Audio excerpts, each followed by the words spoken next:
Hello everyone, it is Wednesday, and it is Catherine, and this episode is brought to you by Tiny Chickens. So, today, like right now, as I'm recording this, President Obama and presidential candidate Mitt Romney are having their little debate thing.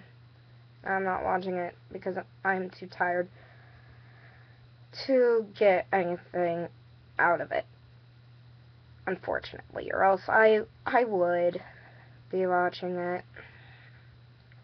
So that's what I'm gonna talk about in honor of that. In terms of first and foremost, I guess I'm what would be considered by most people a Democrat. Yeah, I have never really given much thought to it, but based on what people classify as Republicans, I guess I'm on the other end of that spectrum. Yeah. So, basically, when it comes to even though I'm not of voting age, I'm still 3 years away from being able to vote. Who I want to be president, given my choices, I would want Obama. I mean, it's kind of like, well, he's not exactly done the best job. I mean, he's done a lot of things. I mean, it's not easy to clear up the economic mess that's been going on here in the U.S. with the recession. That's pretty much a depression. But no one wants to call it a depression, and I feel like 80 years from now or whatever, like, our grandkids are going to be learning about this in, like, history class, and they're going to call it, like, the Great Recession. Ooh. And then I feel like that's just going to be, like, really, really depressing for us. And that was not supposed to be a pun. That just kind of happened. So, yeah. But, yeah, I think that Obama's our best bet for our country, given our choices. Now, if by some miracle, some really awesome write-in candidate, can you do write-ins in presidential elections? I think so.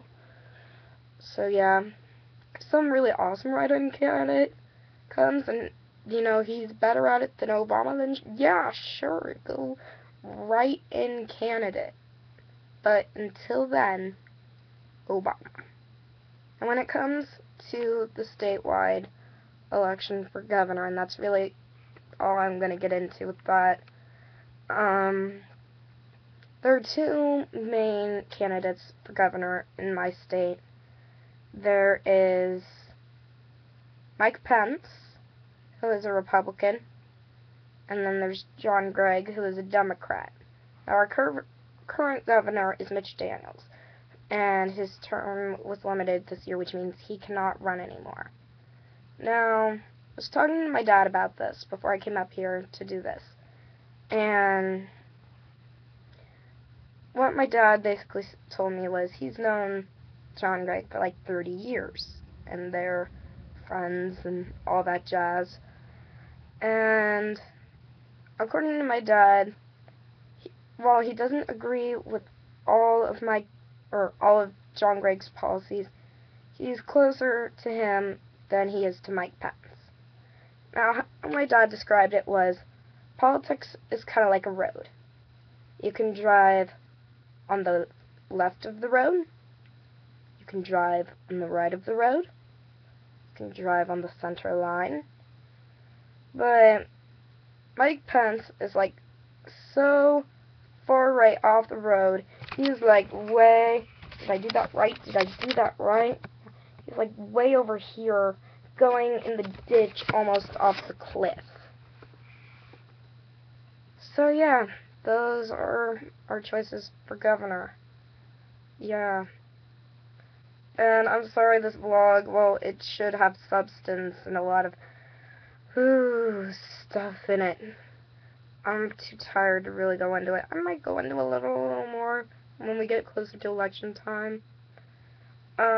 Before I go, I would like to say happy birthday to my longtime friend, Connor, whose birthday was like this past week. I've known him for as long as I can remember. and we talk about like video games and stuff during English class because my English teacher doesn't actually teach us anything, unfortunately. So, happy birthday, Connor. You are made of awesome, and I shall see every one of you on Wednesday. Adios.